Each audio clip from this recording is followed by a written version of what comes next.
এই মুহূর্তে চাঞ্চল্যকর খবরের দিকে নজর দিব। কুড়িয়ে পাওয়া বোমে আহত এক কিশোর। নিয়াল্লিশপাড়া অঞ্চলের বাগমারা গড়াইডাঙ্গা এলাকায় আতাউর শেখের বাড়ি সংলগ্ন পুকুর পাড়ের কলা গাছের ঝোপ থেকে একটি কুড়িয়ে পায় 9 বছর বয়সী সাকিবুর রহমান।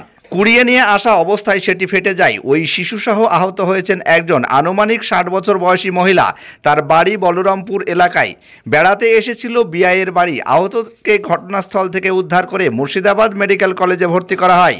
ওই খবর পেয়ে ঘটনাস্থলে আসে পুলিশ। এইভাবেই একের পর এক বোমা যেখানে সেখানে পড়ে থাকার কারণেই সমাজে ঘটছে দুর্ঘটনা। ব্যুরো রিপোর্ট, দমকল, MKTV। আপনার স্বপ্নের বাড়িতে টাইলস, মার্বেল ও গ্রানাইট পাথর বসাতে চান? তাহলে আজই আসুন অঞ্জলি হার্ডওয়্যারে। ঠিকানা হরিহরপাড়া পার হাউসের নিকট। মোবাইল নাম্বার 9800968896 অথবা 9002359393। আমরা ঘুমিয়েছিলাম,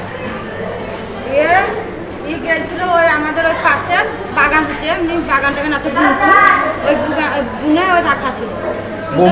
হ্যাঁ, ঝুলাতে রাখা ছিল, কিন্তু ছেলে বুঝতে পারেনি যে ওই ঝুলাটাতে বোম ভরা। বাড়ি নিয়ে চলে এসেছিল?